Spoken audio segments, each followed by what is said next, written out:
কাউকে বলবে বাজারে যাও কাফন কিনে আনো, কাউকে বলবে বাঁশবাগানে গিয়ে কবর খনন কর,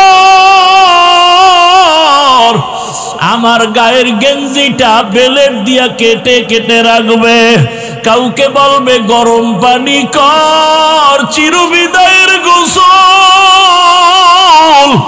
তোমার আমার জামা কাপড় খুলিয়া ঘরের পেছনে একটা খাটের উপরে রাখিয়া গরম পানি দিয়া মশারি টানায় গোসল শুরু করে কাফন পরাবে। মা কান্না করবে, আমারে মা বলিয়া কি ডাকবে। কাফনে পেঁচায় যখন মসজিদের খাটে উঠাইয়া কবরের দেশে নিয়ে যাবে, জানাজার মাঠে নিবে, মা জানালা দিয়া ডাকবে আর বলবে, আমার বাবারে কই দাও। সবাই বলবে জানাজার মাঠে নিয়ে যাই, ওখান থেকে কবরের স্থানে নিব। মা বলবে, আমার বাবার চেহারাটা শেষবারের মতো একটু দেখাও, আর জীবনে দেখা হবে না। ও যুবক, মায়ে জীবনের শেষ দেখা দিয়া দিবে, জানাজা পড়ায় কবরে রাখিয়া সবাই মাটি দিয়া চলে যাবে। ওই কবরে এখন কেউ নাই, ডানে মাটি বামে মাটি উপরে নিচে মাটি, বালিশ নাই, বিছানা নাই, বাতি নাই, অন্ধকারের ঘর, সাপ বিচ্ছুর ঘর। দুইজন ফেরেশতা তিনটা প্রশ্ন করার জন্য আসবে। রবের পরিচয় দাও, ধর্মের পরিচয় দাও, রহমতের নবীর পরিচয় দাও। ওরে যারা নামাজ নাই, রোজা নাই, দাড়ি নাই, টুপি নাই, ওরা কবরে গিয়া বলবে, হা হা লা আদরি, আফসুস আমি কিছুই জানি না, কিছুই জানি না। নবী বলেন, আল্লাহ গায়বী আওয়াজ দিবেন, ও ফেরেশতা, এই নাফরমান বেনামাজিরে আর সুযোগ দেওয়া যাবে না। আমি দুনিয়াতে কম সুযোগ দেই নাই, আমার দেওয়া সূর্যের আলো, চাঁদের আলো, পানি ভোগ করলো, জমিনের ফসল খাইলো, গাছের ফল খাইয়া, আমার হুকুম মতো নামাজ নাই, রোজা নাই। এখন আর ছাড় দেওয়া যাবে না, কবরে জাহান্নামের সাথে রাস্তা বানায় দাও, কবরে জাহান্নামের আগুন। ও আমার কলিজার যুবক, একটা বেতের বাড়ি সইতে পারি না, মশার কামড় সহ্য করতে পারি না। গুনাহগার হইয়া কবরে গেলে জাহান্নামের গরম কেমন করে সহ্য করবা। আমার আল্লাহ রাগ করি আওয়াজ দিবে, কবরের মাটি, এই বেনামাজি নাফরমানের দুই দিক থেকে জোরে জোরে চাপ দাও। এত জোরে চাপ দিবে পাজরের হাড়গুলো চুরমার হয়ে যাবে। মায়ার নবী উম্মতের জন্য এত কাঁদলেন। মনটাকে বুঝাও যুবক, তোমার মতো যুবক যদি জেনারেল লাইনে পড়ে, নামাজ পড়ে, স্কুলে পড়ে, কলেজে পড়ে, চাকরি করে, ব্যবসা করে, নামাজ পড়ে, তুমি কেন পারবা না? আল্লাহর কোরআনটাকে মিথ্যা মনে করিও না রে বাবা। কবরে গিয়া যদি আযাব না হয়, তোমারও পেরেশানি নাই, আমিও বেঁচে যাব। কিন্তু কবরে গিয়া যদি দেখো বেনামাজির আযাব, তখন বলো কি উপায় হবে, কাকে তুমি কাছে পাইবা? একমাত্র আমার মালিকের আপন বানাইও। আমার আল্লাহর কাছে তওবা করো, আর মনে মনে বলো, হে মালিক, আর নামাজ ছাড়বো না, দাড়ি কাটবো না, বেপরদায় চলবো না। মা বাবার দোয়া নিয়া, শিক্ষকের দোয়া নিয়া, উলামায়ে কেরামের দোয়া নিয়া চলবো, নবীর সুন্নাত অনুযায়ী চলবো। তওবা করার মতো যদি নিয়ত হয়, মুনাফিকি যদি না থাকে, খাঁটি তওবার নিয়ত যাদের আছে, দুটো হাত আমার আল্লাহকে দেখাইয়া দাও। আয় আল্লাহ, হাতগুলো কবুল করে নেন, তওবা কবুল করে নেন, তওবার উপরে মজবুত হইয়া চলার তৌফিক দান করেন, আমিন। ونحن على ذلك من الشاهدين والشاكرين والذاكرين والحمد لله رب العالمين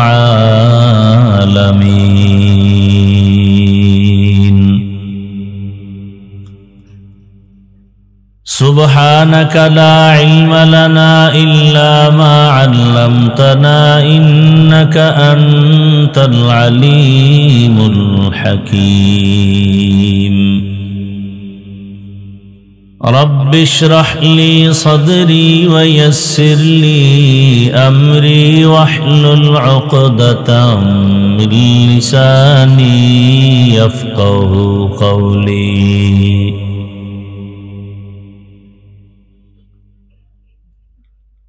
मोमिन जो फिदा नक्श कफे पाए नबी हो मोमिन जो फिदा नक्श कफे पाए नबी हो ज़ीर कदम आज भी आलम का खजीना हो ज़ीर कदम आज भी आलम का खजीना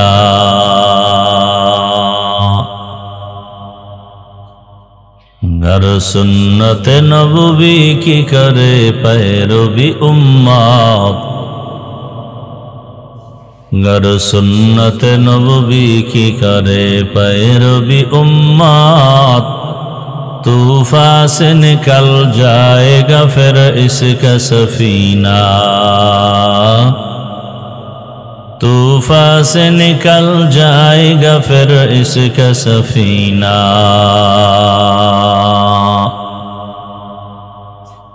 आशिक हो बिरादर शहंशाह दो आलम आशिक हो बिरादर शहंशाह दो आलम मिश्को से ज़ियादा मुबारक जिसका पसीना मिश्को से ज़ियादा मुबारक जिसका पसीना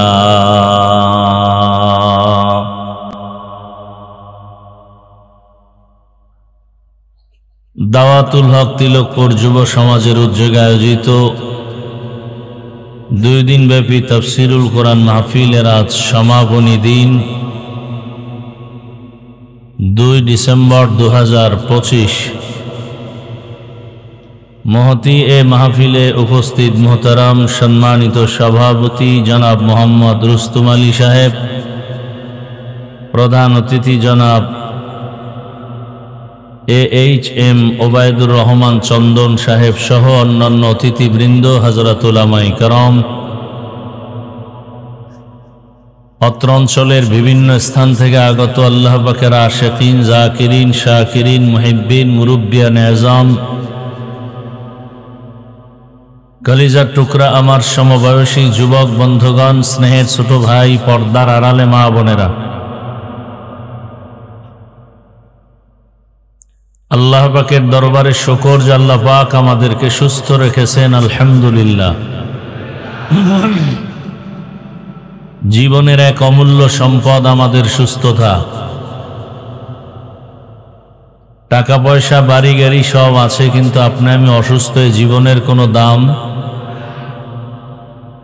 টাকা পয়সা বাড়ি গাড়ি তেমন নাই তবে আপনি আমি সুস্থ এর থেকে সুখী জীবন আর আল্লাহ আমাদের জীবন সুস্থতাকে দায়েমান কবুল করেন এখনো যারা অসুস্থ বিছানায় হসপিটাল আল্লাহ তাদেরকেও সুস্থ করে দেন গতকাল এবং আজ 2 দিন ব্যাপী এই মাহফিল যারা আয়োজন করেছেন এবং আল্লাহ আমাদেরকে হাজারো লাখো মানুষের মধ্য থেকে বাছাই করে এখানে হাজির হওয়ার তৌফিক দিয়েছেন আর একবার শুকর আদায় করি আলহামদুলিল্লাহ দরুদ ও সালাম সৈয়দুল মুরসালিন রহমাতুল লিল আলামিন শফিউল মুজনিবিন খাতামুন নবিয়্যিন সৈয়দুস সাকালাইন ইমামুল মুরসালিন হযরত মুহাম্মদুর রাসূলুল্লাহ সাল্লাল্লাহু আলাইহি ওয়া আলিহি ওয়া সাল্লামের উপর সময় পরামর্শ অর্থ দিয়ে দোয়া করে উপস্থিত হয়ে মাইক লাইট প্যান্ডেলের ব্যবস্থাপনার মাধ্যমে সহযোগিতা যারা করেছেন এলাকার যুবক বৃদ্ধ ব্যবসায়ী শ্রমিক চাকরিজীবী বিভিন্ন শ্রেণী পেশার মানুষ উলামায়ে কেরাম প্রত্যেককেই আল্লাহ পাক এই খেদমতের বরকতে দুনিয়াতে শান্তি পরকালে চিরমুক্তির ব্যবস্থা করে দিন। ওলামায়ে হযরত গতকাল আজকে আলোচনা রেখেছেন, আপনারা শুনছেন। ওলামায়ে কেরামদের কথাগুলো সহি তরিকায় আমল করার তৌফিক আমাদেরকে দান করুন। ওলামায়ে কেরামের ইজ্জতকে আল্লাহ বেশি বেশি বাড়ায়া দেন। আমি আপনাদের দোয়া নেওয়ার জন্য হাজির হয়েছি, গত বছরও আসছিলাম। পাশাপাশি সংক্ষিপ্ত কিছু কথা আপনাদের সামনে পেশ করার জন্য কোরআনে হাকিমের এক আয়াত, রসুলের একটি হাদিস পড়েছি। ইখলাস ও রুহানিয়াতের সমন্বয়ে সহি নিয়তে সহি তরিকায় সহি কিছু কথা বলার মতো এবং শুনবার মতো আমাকে আপনাদের সকলকে দয়াময় আল্লাহ তৌফিক দান করেন।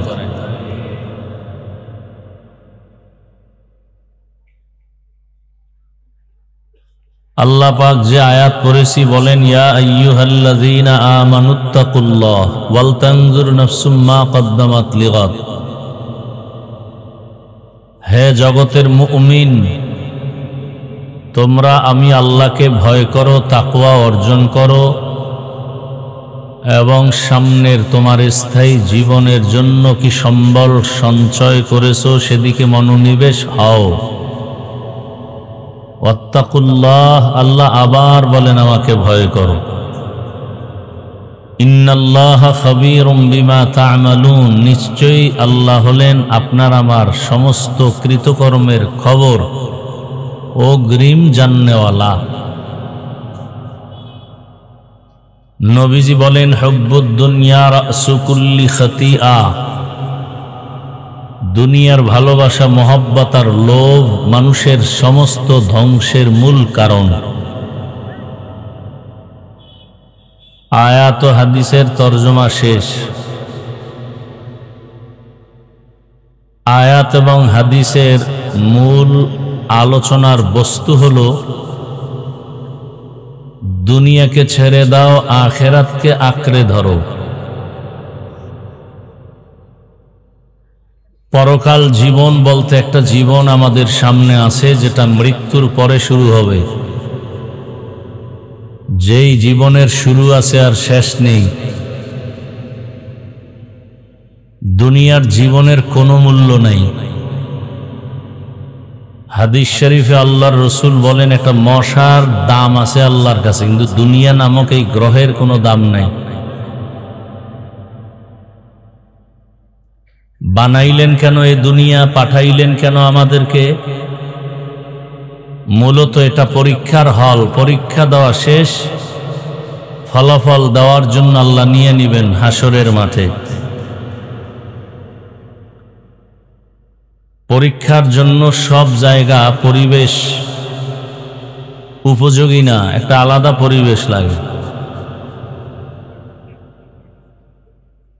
প্রত্যেক ছাত্রছাত্রীদের জন্য আলাদা পরীক্ষার হল থাকে।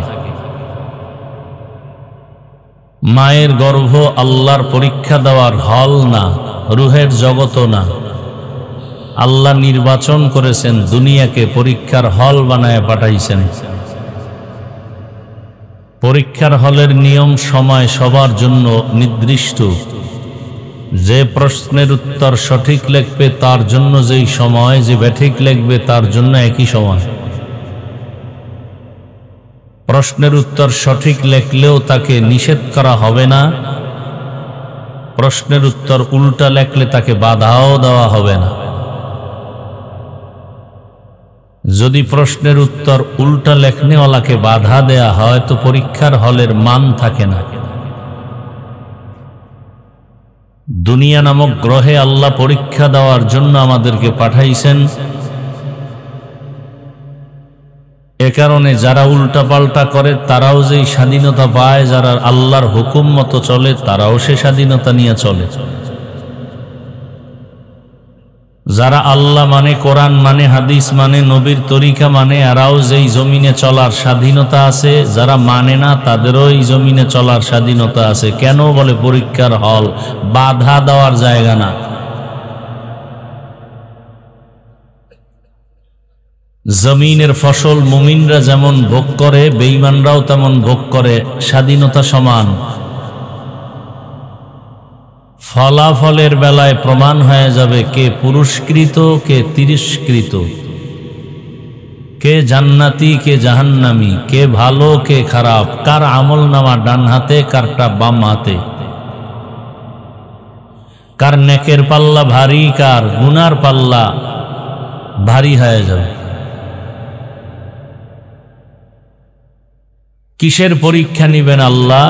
এক আয়াতে বলেন, আল্লাযী খালাকাল মাউতা ওয়াল হায়াতা লিয়াবলুয়াকুম আইয়ুকুম আহসানু আমালা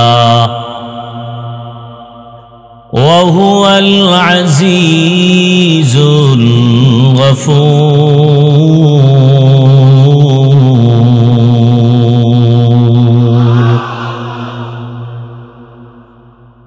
দুনিয়া নামক গ্রহে আল্লাহ পাক হায়াত আর জীবনটা দিয়া পাঠাইছেন আমলের পরীক্ষা নিবেন, কারা উত্তম আমল করে।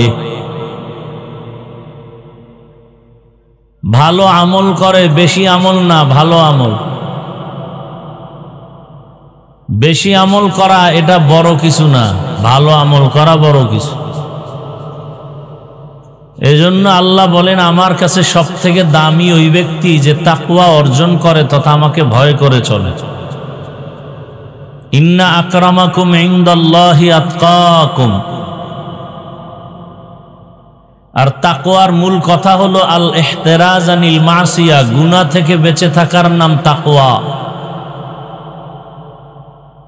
বেশি বেশি নামাজ আদায় করা, রোজা রাখার নাম তাকওয়া না, জিকির করার নাম তাকওয়া না, বেশি বেশি তেলাওয়াতের নাম তাকওয়া না, গুনাহ থেকে বেঁচে থাকার নাম তাকওয়া।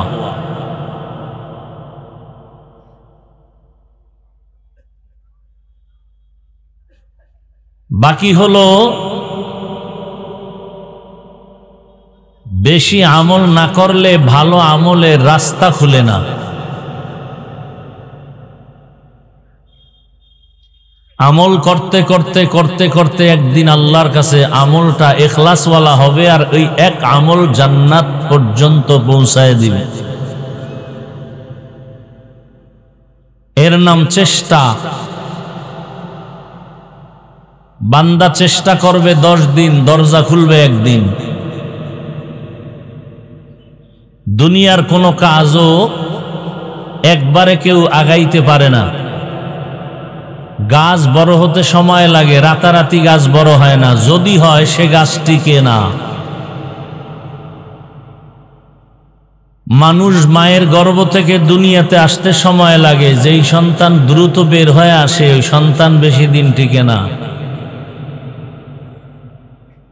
প্রত্যেকটা কাজ আস্তে আস্তে হয়। তো দুনিয়ার দাম আল্লাহর কাছে মোটেও নাই, মশার ডানার দাম আছে।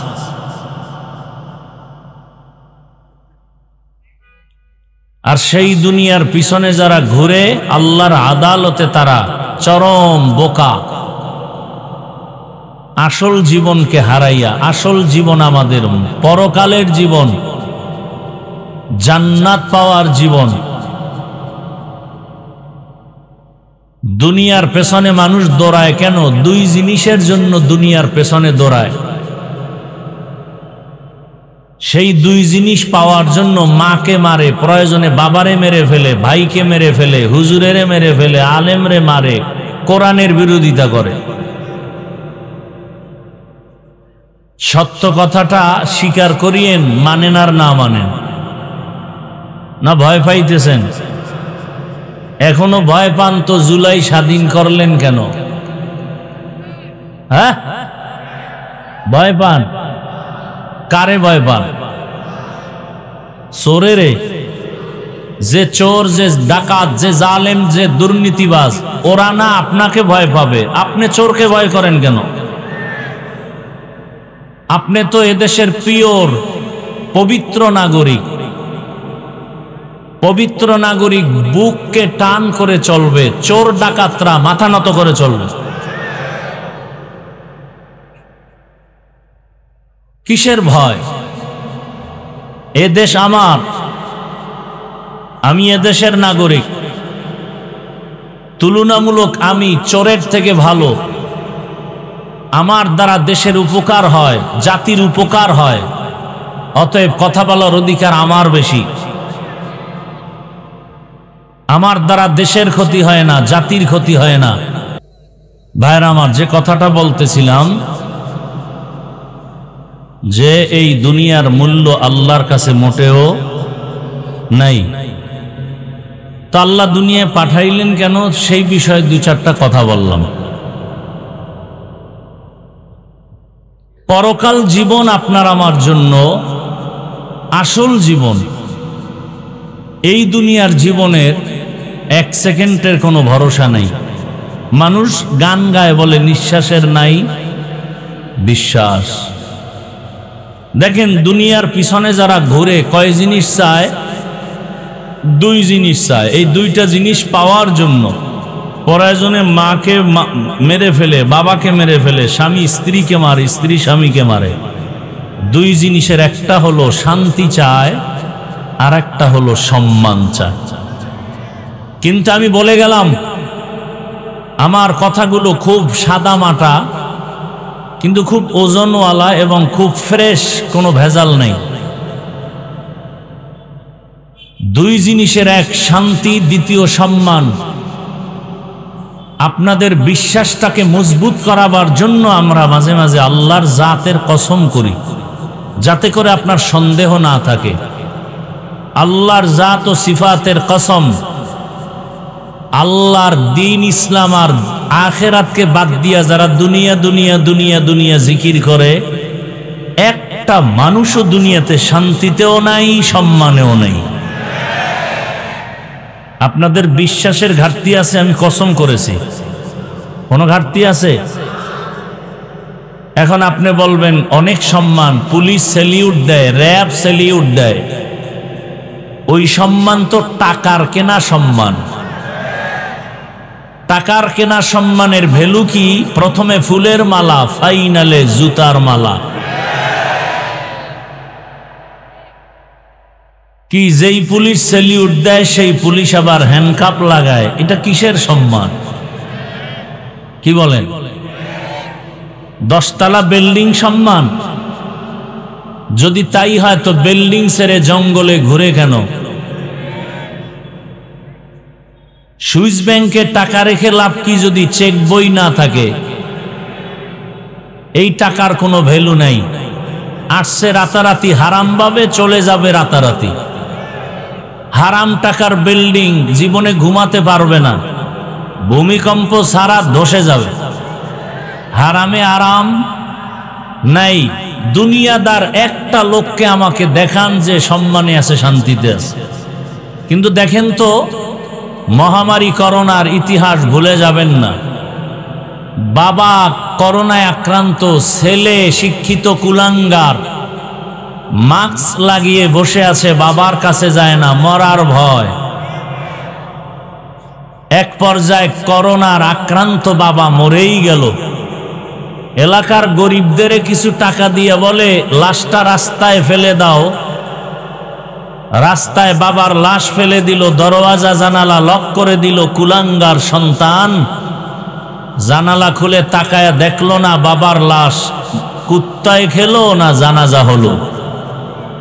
ইতিহাস মনে রাখবেন, ভুলে যাবেন না।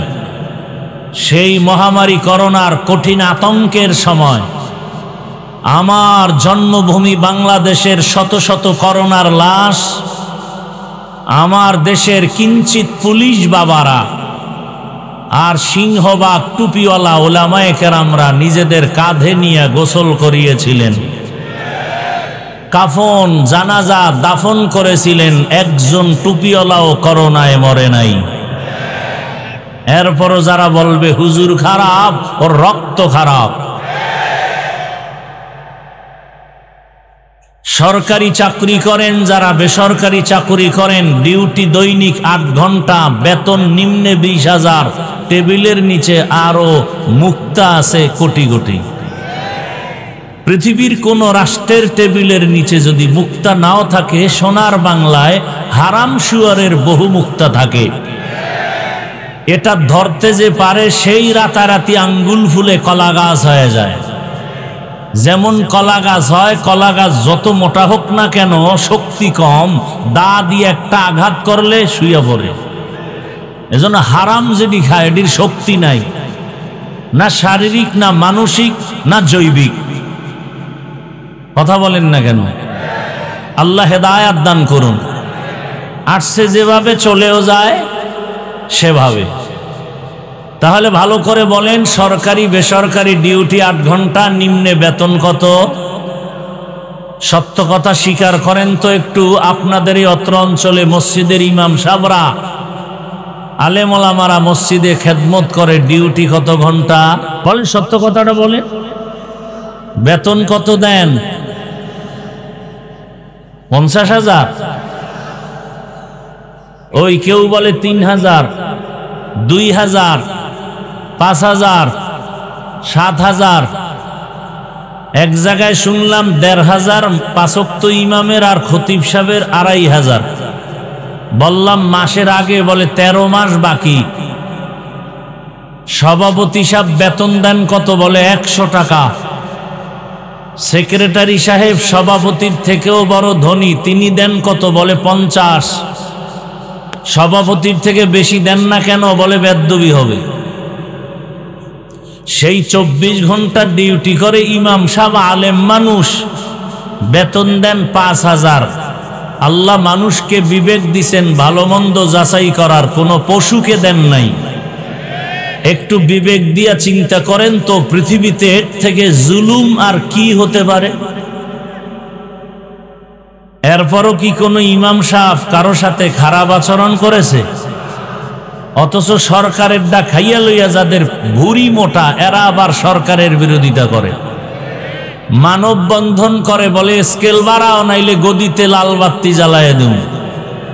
আর ইমামের 24 ঘন্টা ডিউটি, বেতন নাই, মাসে মাসে নাই। সেই ইমামকে রাখে আবার রিমান্ডে। জহুরের নামাজে নাই, আসরের নামাজে রিমান্ড শুরু। রিক্সাওয়ালা কয়, জহুরে ছিলেন কই?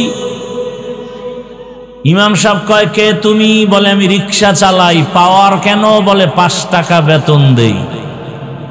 সেই পাওয়ার। এরকম বেয়াদব আছে না নাই? এরপর ইমাম গালি দেয় কাউকে।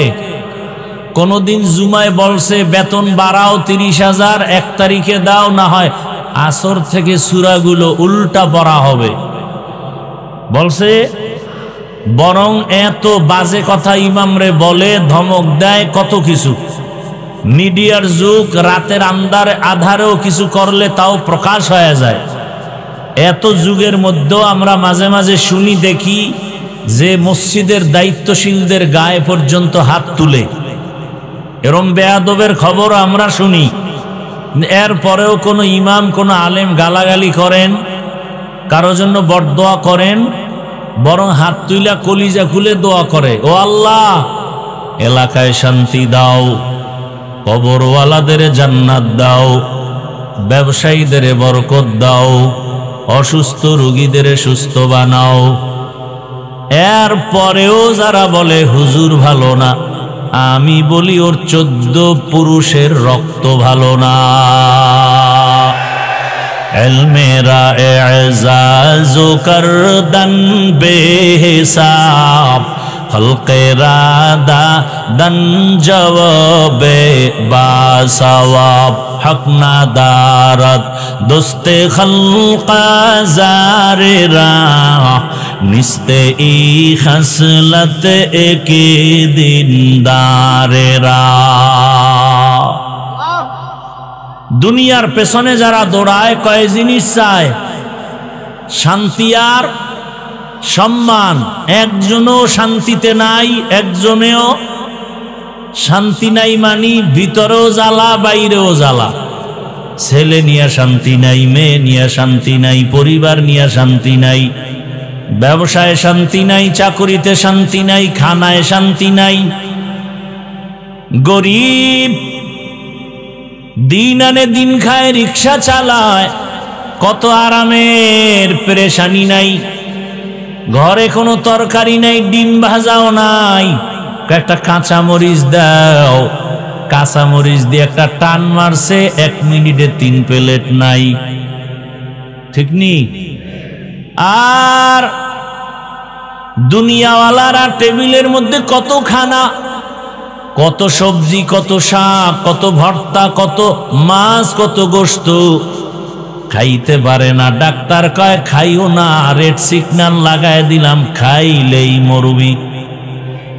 কত এত কিছু খাওন কি করমু? কয় দেখবি আর জিব্বায় বাড়ি মারবি, ভিতরে নিবি না বিপদ। এরে আল্লাহর গোলাম, আমরা আপনাদের চোখের নজরে যারা আখিরাতের প্রাধান্য দিয়া আল্লাহর নবীর আদর্শ মেনে চলি, ইসলামের মেনে চলি, টুপি পরলাম, দাড়ি রাখলাম, নামাজ পড়ি, পর্দা করি, হালাল খাই, আপনাদের পায়ে ধরে ধরে নরম হয়ে বুঝাই, আপনাদের চোখের সামনে তাকায় দেখেন এত বিপদ, কান্না সবার চোখে, শান্তি নাই। ব্যবসায়ী বলে শান্তি নাই, চাকরিজীবী বলে শান্তি নাই, কিন্তু আমরা গরিব টুপিওয়ালারা কোনো পেরেশানি নাই। আগেও যেমন এখনো তেমন, আমাদের শান্তি দেওয়ার মালিক আল্লাহ। আল্লাহ বলেন আমাকে ভয় কর। এই শীতের মধ্যে অজু বানায় নামাজ পড়া যে কত কষ্ট, এরপরও অজু বানায় নামাজ আদায় করি আল্লাহর ভয়। দুনিয়ার লোভে পড়ে যেই মানুষগুলো দৌড়ায়, এই মানুষগুলো দুনিয়াও পায় না, আখিরাত তো পাবেই না। দুনিয়া দুনিয়া করতে করতে জীবন শেষ। এমন দুনিয়া কামাই করছে যে ছেলে পর্যন্ত বাবারে মারতে দ্বিধা করে না, স্বামী স্ত্রী জবাই করে ফেলে। তো দুনিয়াটা বড় কঠিন এক জায়গা, কোনো শান্তি নাই। আখিরাতের ফসল কামাই করার জায়গা, এই দুনিয়া নামক জায়গার কোনো মূল্য নাই। দিলেন কেন? বলে একটু জরুরত সারার জন্য। যেমন আমি উদাহরণটা এভাবে দেই, আপনাদের তিলকপুর কি থানা? থানা কি? আক্কেলপুর থানা। মনে করেন এখানে একটা সুন্দর বাজার, টাকা ব্যয় করে একটা সুন্দর 5 তলা বিল্ডিং করেছে একজন আল্লাহর বান্দা, অনেক টাকা ব্যয়, মার্বেল পাথর দিয়া বাহিরে টাইলস করা, ভেতরটা তো আরো সুন্দর, বাইরে দাঁড়ালে চেহারা দেখা যায়, সুন্দর কমপ্লিট বিল্ডিং করে টুলেট লাগায় দিল, বলে আমার ফ্ল্যাট ভাড়া হবে। সম্ভ্রান্ত পরিবারের ভদ্র ফ্যামিলির সন্তান আসলে ভাড়া দেয়া হবে।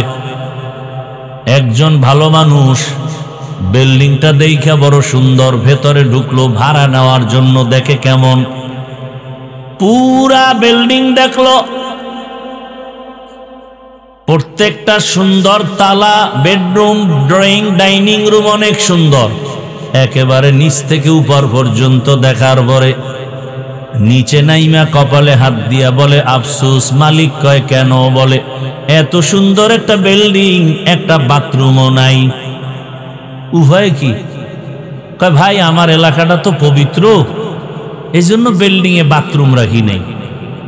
তো বাথরুম যদি প্রয়োজন হয়, এখান থেকে আধা কিলোমিটার দূরে ওখানে সুন্দর করে বাথরুম বানানো। তোমার প্রয়োজন হলে তুমি নক করবা, সাথে সাথে তোমাকে আমার কর্মচারী ওই আধা কিলো দূরে বাথরুমে নিয়ে যাবে। আমার এই বাড়ি পরিচ্ছন্ন, দুর্গন্ধময় করব না বিদায় বাথরুম বহু দূরে দিছি। এইবার বলে তোমার বাড়ি ফিরিয়ে দিলেও নিব না। কেন? বাথরুম নাই। এত দাম বাথরুমের? তাহলে 1 মাস আগে বললে তো পুরা বিল্ডিং বাথরুম বানায় দিতাম। না তাও হবে না। তো কি হবে?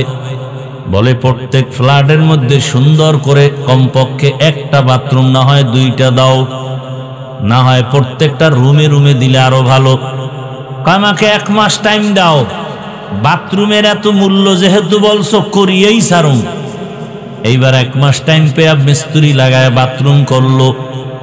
এত সুন্দর ড্রয়িং ডাইনিং বেডরুম থেকে আরো সুন্দর করে বাথরুম বানাইয়া এসি লাগাইয়া দিছে। আবার এক পার্শ্বে টেলিভিশন। শুধু শুধু আবার সময় নষ্ট করে লাভ কি? সময়ের মূল্য বেশি। যেহেতু বাথরুমে তুমি থাকবা, বসে বসে দেশের খবর নিও। যেহেতু কমোড গুলো হাই কমোড, চেয়ারওয়ালা, আবার হাতা লাগায় দিছে। এখন এত সুন্দর বাথরুম দেখার পরে কোন বোকায় কি বলবে? বেডরুমের থেকেও বাথরুম অনেক সুন্দর। আমার একটা বিছানার চাদর আর একটা বালিশ দিয়ে কমপক্ষে আধা ঘন্টা একটু রেস্ট নিব। কেউ যাবে? একথা কেউ বলবে না। তাহলে বাথরুম এত সুন্দর করে বানাইলা কেন? একমাত্র কারণ হলো বাথরুম হলো সামান্য সময়ের জরুরত সারার জন্য। কি জন্য? জরুরত সারার জন্য। বাথরুম তোমার থাকার জায়গা না, ঘুমানোর জায়গা না, আরামের জায়গা না, জিন শয়তানের জায়গা, পোকামাকড়ের জায়গা। জরুরতটা সারা হলে দৌড় দাও। তবে একটু সতর্ক, বাথরুমে ঢুকতে গেলে কিন্তু ময়লা তোমার জামা কাপড়ে লাগতে পারে। তো কি করবো? সব বাইরে খুইলা এরপরে ল্যাংটা যাবি? না না, সতর্ক অবস্থায় যাইও যেন না লাগে। যদি লাগে, যদি এমন সন্দেহ থাকে, ময়লা দূর করার জন্য সাবান পানি রেডি রাখিও, ময়লা পরিচ্ছন্ন করার জন্য।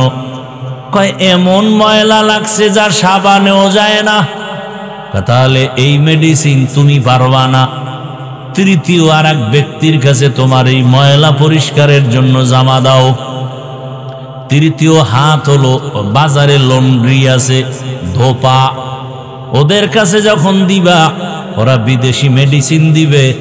যত ধরনের দাগ থাক মোটেও থাকবে না, পরিষ্কার হয়ে যাবে। দুনিয়াটা ঠিক ওই বাথরুমের মতো। আল্লাহ দিলেন কেন? বলে দুনিয়া বড় খারাপ, যেদিকেই নজর লাগাও গুনাহ গুনাহ গুনাহ। কেন দিলা? কয় জরুরত সারার জন্য। বাজারে যাবা, চাল কিনবা, ডাল কিনবা, মাছ কিনবা, দেরি না কইরা দ্রুত বাসায় যাও, মসজিদে যাও, নামাজ আদায় করো। যদি ময়লা লাগে কি করার?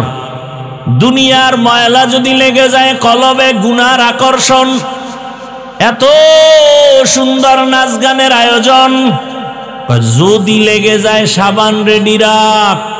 কলবের ময়লা পরিষ্কার করার জন্য সাবান হলো আমার আল্লাহর দেওয়া জিকির। লিকুল্লি শাইইন সিকালাহ ওয়া সিকালাতুল কুলুবি যিকরুল্লাহ। প্রত্যেকটা ময়লা জিনিস সাফ করার হাতিয়ার আছে। লোহায় ময়লা লাগবে, রেত লাগাও। কাপড়ে ময়লা লাগে, সাবান লাগাও। কলবের মধ্যে যাদের গুনার ময়লা, তোমরা আমার মাওলার জিকিরের সাবান লাগাও। যত সাবান লাগাইবা ময়লা থাকবে না। তোমার কলবে গুনার ময়লার কারণে নামাজ ভালো লাগে না, রোজা ভালো লাগে না, তেলাওয়াত ভালো লাগে না, জিকির ভালো লাগে না। গুনার ময়লা দূর করো। তোমার মতো যুবকটা জেনারেল লাইনে স্কুলে পড়ে, কলেজে পড়ে, টাইম মতো নামাজে যায়, আর তোমার কাছে নামাজটা কেমন খারাপ লাগে? কারণ তোমার অন্তরে গুনার ময়লা সাফ করার জন্য আল্লাহর নামের জিকির লাগাও। একজনে বলে এমন ময়লা লাগছে জিকিরেও যায় না, জিকিরও করি, বিড়িও টানি, জিকির করি, নামাজ পড়ি, সুদের টাকায় ব্যবসাও করি, এই ময়লা কেমনে সাফ করব? পারি না। বলে এই ময়লা সাফ করার জন্য তোমার হাত হবে না, তৃতীয় হাত লাগবে। এই জমিনের জায়গায় জায়গায় তৃতীয় হাতওয়ালারা বিদেশি মেডিসিন নিয়ে বসে আছেন। ওই বিদেশি মেডিসিন যখন দিবে কলব সাফ হয়ে যাবে। ওই মেডিসিন কোথায় পাবা তৃতীয় ব্যক্তি? বলে জমিনে খুঁজা দেখবা হাজারো লাখো মানুষের ভেতরে, আকাশেতে লক্ষ তারা এক চাঁদের আলো, লক্ষ মানুষের ভেতরে একজন আল্লাহর ওলি ভালো। এমন আল্লাহওয়ালা আছে না নাই? তুমি বাম হাতে পানি পান করো, কিন্তু আল্লাহওয়ালা বাম হাতে পানি পান করবে না। তুমি উল্টা পাল্টা পথে দৌড়াও, আল্লাহওয়ালা উল্টা পথে দৌড়াইবে না। ওই আল্লাহওয়ালার কাছে যাও। আর বিদেশি মেডিসিন যখন দিবে, বলে বিদেশি মেডিসিনটা কি? বলে বিদেশি মেডিসিনের নাম হলো তাকওয়া। হর কে দারত খৌফে হকদার দিল মাদাম, জান্নাতুল মাওয়া দেহাদ ও রামাকাম, জুজবা হকছি জে মাখাজ ইনসুজা, ফজলে উ আমস্তে দর জুমলা জাহা। আল্লাহর জন্য বারবার বলেন তাকওয়া মানে আমাকে ভয় করো। কাকে? জোরে বলেন কাকে? আল্লাহকে ভয় করো। যদি প্রশ্নটা করি এই ময়দানের ভেতরে, আপনারা কারা কারা আল্লাহকে ভয় করেন? যদি করি তাহলে সবাই হাত উঠাবে না? অত সেখানে বহু আল্লাহর আশেকরা আছেন, ফজর পড়ে নাই, জোহর পড়ে নাই, আসর পড়ে নাই, মাগরিব এশা পড়ে নাই, এমন লোক এখানে নাই। সেও দুটো হাত উঠায় বলবে আমি আল্লাহকে ভয় করি। আমি নামাজ পড়ে বলি আল্লাহকে ভয় করি। আপনি দাড়ি না রেখে বলেন আল্লাহকে ভয় করি। আমি দাড়ি ঠিক রাখিয়া বলি আল্লাহকে ভয় করি। আপনি হারাম খাইয়া বলেন আল্লাহকে ভয় করি। আমি হালাল খাইয়া বলি আল্লাহকে ভয় করি। আপনি বেপর্দায় চলেন আর বলেন আল্লাহকে ভয় করি। আমি পর্দা রক্ষা করে চলিয়া বলি আল্লাহকে ভয় করি। একটু বলেন এই দুই ভয় কি সমান? আসলে আপনি ভয় কি জিনিস বুঝেনই না।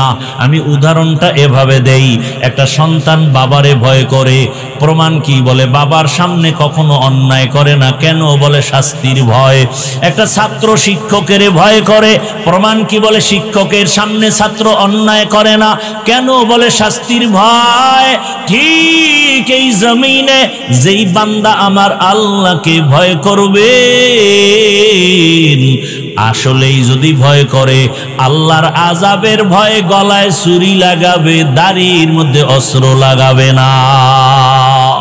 हर के दारत खौफे हकदार दिल मदाम जन्नतुल मअवा देहद रामकाम जुज़बा हक़ची जे मखाज इंसुजा फजले उआ मस्ते दर जुमला जहा। আপনাদের ক্লান্তি ভাব আসতেছে, ঘুমের নেশা। এ জাতি তো রাতের বেলা ঘুমায় না, মোবাইলের হক আদায় করে। আল্লাহর কাছে একটা নিয়ে যাইতেইব না। আল্লাহ যদি দইরেই ফেলায়, জীবনে কিছু করছো, আল্লাহ কিচ্ছু না করলো, অন্তত একটা হক আদায় করছে। মা বাবারটা পারি নাই, বউয়েরটা পারি নাই, ভাই বোনের হক আদায় করি নাই, তবে মোবাইলেরটা করেছি সারা রাত। এমন একটা রাত নাই যে রাতে জেনা করি নাই, মোবাইলের মাধ্যমে চোখের জেনা, হাতের জেনা, জবানের জেনা, অন্তরের জেনা। জেনা করতে করতে চেহারাটা ভাল্লুকের মতো হয়ে গেছে। চেহারার মধ্যে কোনো নূর নাই, কোনো সৌন্দর্য নাই, কোনো আকর্ষণ নাই। গুনাহ করতে করতে চেহারাটা কালো হয়ে গেছে। সারা রাত ঘরে ঘরে ঘরে ঘরে, রুমে রুমে মোবাইলের দ্বারা গুনাহ। উচিত ছিল ঘুমের থেকে উঠে দেখবে চেহারাটা বানর। হয় না কেন? একমাত্র আখিরি নবীর উম্মত হওয়ার বরকতে আল্লাহ চেহারা পরিবর্তন করেন নাই। অন্য নবীদের উম্মতেরা গুনার কারণে চেহারা বানর হয়ে গেছে। আখিরি নবীর উম্মতেরটা হবে না। নবী আল্লাহর কাছে চাইয়া নিছেন, আমার উম্মতের বেইজ্জতি কইরো না। এরে নবীরা আশেক, আজকে দুঃখ, তোমার নেতারে গালি দিলে কষ্ট লাগে, কিন্তু আমার রসুলের গালি যখন দেয়, আল্লাহরে দেয়, তখন তোমার জবানে বিরোধিতার কোনো আওয়াজ নাই, বরং কিছু কুলাঙ্গারের কথা শুনি তারা আল্লাহরে গালি দেওয়ার পরেও তাদের পক্ষে কথা বলে।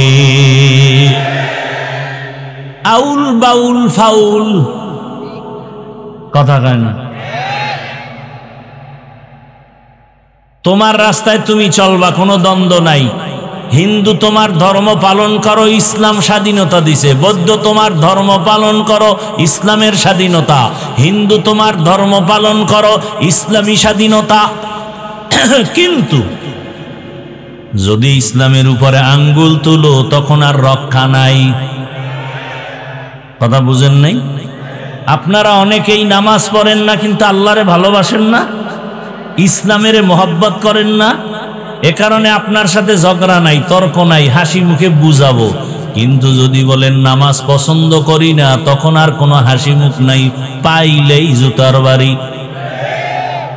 কারণ নামাজ পড়েন না, আপনি মুমিন। কিন্তু নামাজ যদি বলেন পছন্দ করি না, আপনি বেঈমান।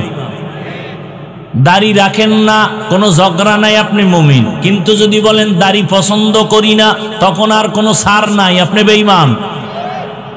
পর্দা করবেন না, করেন না, আপনি মুমিন। যদি পর্দার পছন্দ করে না বলি, সাথে সাথে বেঈমান। কথা বুঝাইতে পারতেছি? ভালো করে বুঝার চেষ্টা করেন। বাউল মানে কি? বাউল, বাউল অর্থ কি? বাউল, বাউল শব্দ গুগলে সার্চ দাও, লেখা হলো উন্মাদ, পাগল। বাউল শব্দের অর্থ কি? উন্মাদ, পাগল। তো ওই গোষ্ঠী বাউল রাখলো কেন জানি না, ওগো মাথা মতা নষ্ট। বাউলেরা গান গায়, যাই করুক, কোনো আফসোস বা কোনো চিল্লা চিল্লি আমাদের ছিল না। যখনই আমার আল্লাহর উপরে আক্রমণ আসছে, এখন আর দেরি করাটা, এটা মুনাফিক ছাড়া কেউ পারে না। যুবক বাবারা, একটা ওয়াদা করাইতে চাই, করবানি? করবা? আমি এতক্ষণ বয়ান করছি, যতক্ষণ করব, কোন বয়ানে আমি কোন দলের ব্যানারে বয়ান করি না। আমার সব বয়ানের মূল থিম, আমার জীবনের মূল ইসলাম, আমার আল্লাহ, আমার রসুল, আমার কোরআন, আমার হাদিস। এটা ঠিক, সব ঠিক। কথা বুঝাইতে পারছি? আমি যা কিছু বুঝাইতে চাই, মূলে কি? ইসলাম। আচ্ছা, বাবার সাথে সন্তানের তর্ক হয় না? তার মানে কি বাবারে কেউ অপমান করবে, ছেলে চুপ থাকবে? এই বাণী? বরং কেউ যদি অপমান করে, কলারটা ধরে বলবে, এই বেয়াদব। বাবার সাথে তর্ক করি ঠিক, কিন্তু অপমান করবি, তোকে আমি ছেড়ে দিব না। ঠিক না? আপনাদের কাছে শুধু এই দাবি। যুবক বাবা, আপনি নামাজ পড়েন না, রোজা রাখেন না, দাড়ি রাখেন না, পর্দা করেন না, আপনাকে বুঝাবো। কিন্তু ওয়াদা হলো, ইসলাম আপনার জীবনের মূল। আপনি নামাজ না পড়লেও, রোজা না রাখলেও, অন্তত ইসলামকে, রোজা, কোরআন, হাদিসকে খাটো করতে, অপমান করতে দিবেন না। এই এতটুকু কথা। যদি কেউ ইসলাম নিয়া, কোরআন নিয়া, হাদিস নিয়া, আল্লাহ নিয়া, রসুল নিয়া উল্টা কথা বলে, জাগাত কলারটা ধরে বলবেন, এই রাধুনির বাচ্চা। গালিটা কি দিবেন? রাধুনির বাচ্চা। এটা গালি না, এটা প্রশংসা। কির বাচ্চা? রাধুনির বাচ্চা। রাধুনি, সবার মাই তো রাধুনি। রান্না করে না মা, আমরা সেই মায়ের সন্তান। রাধুনির বাচ্চা বলবেন, আর কঠিন কিছু বলার দরকার নেই। ওর কলারটা ধরলেই তো আজরাইল কাছাকাছি। ধরে বলবেন, এই রাধুনির বাচ্চা। আমি দাড়ি রাখি না, নামাজ পড়ি না ঠিক, কিন্তু আমার আল্লাহ নিয়া, কোরআন নিয়া, ইসলাম নিয়া যদি কোনো সম্মান নষ্ট করার কথা বলো, চামড়াটা তুলে ফেলবো এক্ষুনি। পারবা? ইসলামকে অপমান করতে দেওয়া যাবে? তুমি কোন দল করবা না করবা সেটা আল্লাহর সাথে তুমি বুঝপড়া করো। তুমি তো দুধু খাওয়া শিশু না, সব বুঝো। আমার কথার মূল থিম ইসলাম। কি সব বিসর্জন দেব, কিন্তু ইসলাম কেনা, ইমান কেনা, আল্লাহ কেনা, রসুল কেনা, কোরআন হাদিসের অপমান বিন্দু থেকে বিন্দু রক্ত দিয়া হলো তা প্রতিশোধ নিব, সহ্য করে নিব। কথাটা বুঝাইতে পারছি? ইসলাম এমন এক ধর্ম, পৃথিবীতে এর মতো সুন্দর, পিওর, শান্তির, সহজ ধর্ম নাই। সব থেকে সহজ ধর্ম ইসলাম। আমরা আলোচনা করি না, বুঝি না, এজন্য মনে করি ইসলাম মানে অনেক কঠিন। না, ইসলামের মতো সহজ কোনো ধর্ম নেই, অনেক সহজ। এবং ইসলামটা পরিপূর্ণ মানুষের সমাধানের একটা জায়গা। আপনাদের কি মনে হয় ইসলাম দুর্বল, কোরআন দুর্বল? মানুষের সব সমাধান কি আল্লাহ দেন নাই? না, কোনো ভুলে একটা জায়গায় আল্লাহ বোধহয় দিতে ভুলে গেছেন। তো কেন বলেন ইসলামে, কোরআনে রাষ্ট্রনীতি নাই? কথা বলেন না কেন? সুলাইমান নবী গোটা দুনিয়া পরিচালনা করেন নাই? ঘটনা কোরআনে নাই? ইউসুফ নবী মিশরের অর্থমন্ত্রী ছিলেন না? ঘটনা কোরআনে নাই? রহমতের নবী মদিনার রাষ্ট্র চালান নাই? হ্যাঁ, আপনি একটু আগেই বলছে আপনি নামাজ পড়েন না, ঠিক আছে, আপনাকে বুঝাবো, কিন্তু আপনি এই কথা বললেন না আমি নামাজ পছন্দ করি না, তাহলে কিন্তু আপনার সাথে আমার যুদ্ধ হবে, কারণ আপনি বেঈমান। আপনি আল্লাহর কোরআনে বর্ণনা করা রাজনীতি আপনি যদি না করেন, কোনো ঝগড়া নাই, কিন্তু যদি বলেন এটা কোরআনে নাই, ইসলামে নাই, পছন্দ করি না, তাহলে যুদ্ধ হবে। কথা বুঝাইতে পারলাম? আল্লাহর কথাকে আপনি নাই বলবেন, এই সাহস আপনাকে দেওয়া হয় নাই। আপনি মানেন না, সে দুর্বলতা ভিন্ন। আল্লাহ বুঝার তৌফিক দান করেন। তো মানুষ দুনিয়া দুনিয়া দুনিয়া দুনিয়া করে কেন? এত বয়ান, এত বয়ান, এত বয়ান, রাত নাই দিন নাই খালি বয়ান। দাওয়াত ও তাবলীগওয়ালাদের বয়ান, পীর মাশায়েখের বয়ান, আমাদের বক্তাদের বয়ান। কি কিছুক্ষণ থাকবেন না? ধৈর্য হারাই ফেলছেন। এতগুলো মানুষ এক জায়গায় বসে আল্লাহর কাছে একটু মা বাবার জন্য দোয়া করব, এই সুযোগ কি আর পাবেন? এই সুযোগ হাতছাড়া যারা করবে, এদের মতো পোড়া কপাল আর কেউ আছে? আল্লাহ হেদায়াত দান করুন। কত রাত কাটাইছেন শুধু গুনাহ করে, গল্প করে, আড্ডা করে। আজকে আল্লাহর কোরআনের জন্য কি একটু সময় দেওয়া যাবে না? শেষ দোয়া করে যাবেন ইনশাআল্লাহ, আল্লাহ কবুল করেন। ভাইরা আমার, দুনিয়ার লোভে পড়ে দুনিয়ার সব মানুষ পেছনে ধরে, আমি হুজুরও যদি দেখেন উল্টা পাল্টা করি, বুঝবেন দুনিয়ার লোভ। কারণ রহমতের নবী বলছেন দুনিয়ার মোহাব্বত আর লোভ হলো সব ধ্বংসের মূল কারণ। এই লোভ আবার তিন প্রকারে ভাগ করা: হুব্বে যা, হুব্বে মাল, হুব্বে নিসওয়ান। সম্মানের চেয়ারের লোভ, টাকা পয়সা সম্পদের লোভ, যৌবনের লোভ। এ যুবক, তোমার মতো যুবক স্কুল কলেজে পড়ে, নামাজ পড়ে, তুমি পারো না কেন? কয় লোভে আটকায় গেছি, ভালো লাগে না নামাজ। কয় কিসের লোভ? কয় যৌবনের লোভ।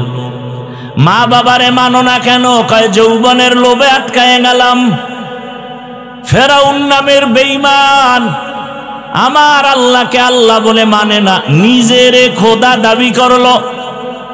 শুধু খোদা না, সব থেকে বড় খোদা, আনা রব্বুকুমুল আ'লা, সব থেকে বড় খোদা দাবি করলো। কেন? বলে সম্মানের চেয়ার দখল করার লোভে, ক্ষমতার লোভ।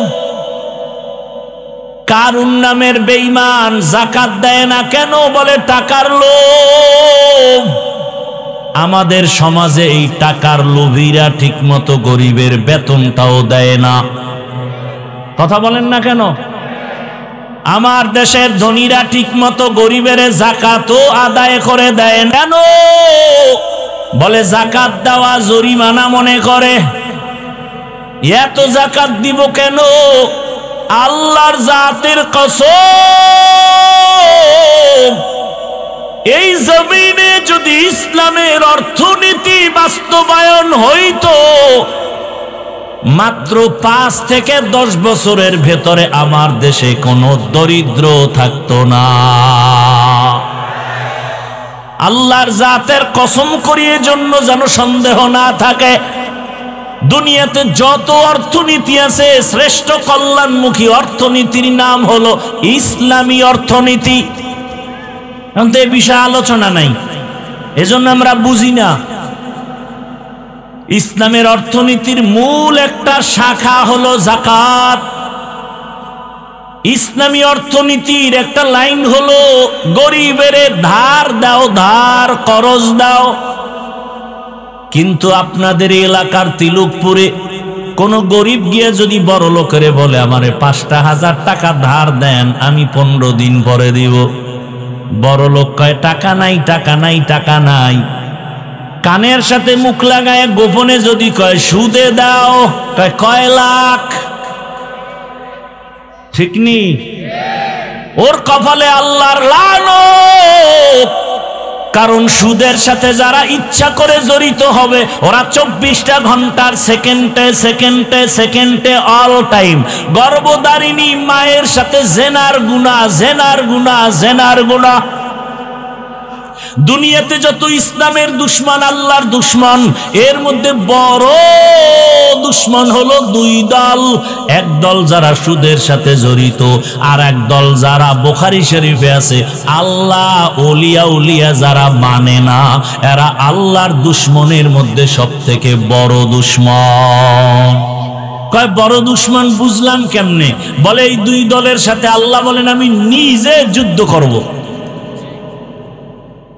সুদখোরের ব্যাপারে আল্লাহ কোরআনে বলছেন সূরা বাকারা, ইয়া আইয়ুহাল্লাযীনা আমানুত্তাকুল্লাহ ওয়া যারু মা বাকিয়া মিনার রিবা ইন কুনতুম মুমিনিন ফাইন লাম তাফআলু ফাআযানু বিহারবিন মিনাল্লাহি ওয়া রাসূলিহি।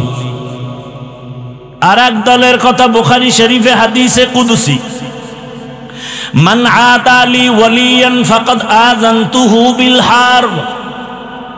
যারা ওলিয়া উলিয়ার সাথে দুশমনি করবে, আমি আল্লাহ রেডি তার সাথে যুদ্ধ করার জন্য। কারণ জমিনে আমার কাছে ফেরেশতার মূল্য নাই, আমার কাছে প্রিয় ফেরেশতা না, জিন না, আমার কাছে সবথেকে প্রিয় আমার বান্দা।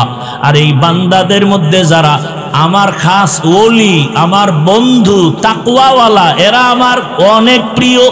আর আমার এই প্রিয় বন্ধুদের সাথে যারা দুশমনি করবে, আমি আল্লাহ যুদ্ধ করার জন্য রেডি। এই জন্য আমি মাঝে মাঝে বলি, যারা বলে ওলিয়া উলিয়া মানি না, আমি বলি ওরা কোরআন মানে না, বুখারী শরীফ মানে না, ওরা ভণ্ড। এদের যারা ভণ্ড বলবে না, তারাও ভণ্ড। আউলিয়ারা কারে ওকবা এখতিয়ার, জাহেলারা কারে দুনিয়া এখতিয়ার। মাইলে মোমেন সোয়ে মোমেন মিশাওয়াত, মাইলে কাফের সোয়ে কাফের মিশাওয়াত। ভয় করব কাকে? আল্লাহর ভয়। ও যুবক, তোমার অন্তরে বোধহয় একটা উল্টা ভয় কাজ করে। উল্টা ভয়। এই হুজুর বয়ান তো খারাপ না, কিন্তু কেমনে যে দিন ইসলামের উপরে মজবুত হয়ে চলবো ভয়। আমি বলবো, এতক্ষণ যে চিল্লাইয়া বয়ান করলাম, আমি এ কথা বুঝাই নাই তুমি স্কুল ছেড়ে হুজুর হও, টুপিওয়ালা হও, এটা বলি না। বরং আমি বাংলাদেশে এটাই সব যুবকরে বুঝাতে চাই, তুমি স্কুলে কলেজে পড়ে ডাক্তার হও, ইঞ্জিনিয়ার হও, প্রফেসর হও, ওসি ডিসি এসপি হও। আমি এটা বুঝাতে চাই। কেন? আমার দেশে মুফতি মুহাদ্দিস মাওলানার অভাব নাই, আমার দেশে আদর্শবান ডাক্তারের অভাব, আদর্শবান ইঞ্জিনিয়ার প্রফেসরের অভাব, আদর্শবান ওসি ডিসি এসপির অভাব। আজ যদি আমার দেশের থানা জেলার ডিসিএসপি যদি আদর্শবান নামাজি হতো, কোরআনের বয়ান চলতো, কোনো সুদখোর থেকে অনুমতি নেওয়া লাগতো না। লাগতো? ওই সেদিন শুনলাম এক টিওনো প্রতিদিন ফজরের নামাজ এলাকায় ঘুরে ঘুরে এক এক মসজিদে আদায় করে, মানুষের উপকার করে, একটা টাকাও হারাম ভাবে খায় না। এরকম কি প্রশাসনে লোক নাই? আপনারা পারেন না কেন বলেন? সহজ, কোনো বয়ান নাই, আউলা জাউলা ওয়াজে জায়গায় আপনার মতো লোকটাই যদি জেনারেল লাইনে থেকে নামাজ পড়ে, আপনি পারেন না কেন বলেন? আপনার কপালে কার বরদোয়া লাগছে বলেন? আমি হুজুর হইতে বলছি। আপনার মতো জেনারেল লাইনের বান্দা, ডাক্তার, প্রফেসর, ইঞ্জিনিয়ার নামাজি নাই। প্রশ্ন, আপনি পারেন না কেন? আপনার কপালটা নষ্ট কেন? কার বরদোয়া লাগাইছেন বলেন? 3 জায়গার বরদোয়া যদি লাগে, আল্লাহর কসম মরার আগে ধ্বংস হয়ে যাবেন। 1 নাম্বার জায়গা মা বাবা, 2য় জায়গা আপনার শিক্ষক, 3য় জায়গা ওলামায়ে কেরাম। এই 3টা জায়গার যদি বরদোয়া লেগে যায়, মরার আগে জীবনটা আপনার ধ্বংস হয়ে যাবে। বহু রাস্তায় হাঁটি আর ঘুরি দেখি ল্যাংটা পাগল ইংলিশে কথা কয়। পাগলে আবার ইংলিশ কয় কেমনে? কয় না না, স্কুলের ভালো ছেলে ছিল, কলেজের ছেলে ছিল, বেয়াদবি করার কারণে রাস্তার পাগল হয়ে গেছে। পাগল হইতে কি মদ খাওয়া লাগেন? একটা তার উল্টাপাল্টা হয়ে গেলে জাগাত শেষ, বুদ্ধি শুদ্ধি সব শেষ। ভাইরা আমার, জেনারেল লাইনে থাকো, ওখানে থেকে তুমি আদর্শবান ইঞ্জিনিয়ার হও। র্যাব, আর্মি, পুলিশ, বিডিআরের চাকরি করে নামাজ পড়ে নাই। ও যুবক বাবা, তোমার মতো কত জেনারেল ভাই রাস্তায় গাড়ি চালায়, নামাজ পড়ে, বলো তুমি কেন পারো না? ঢাকা কলেজের ছেলেরা লেখাপড়া করে, কলেজে মাথায় পাগড়ি লাগানো, বড় জামা, বড় দাড়ি, মনে হয় মসজিদের খতিব। সে যদি পারে, বাবা বলো তুমি কেন পারো না? আমার অন্তর বলে তোমার উপরে আমার আল্লাহ বেজার।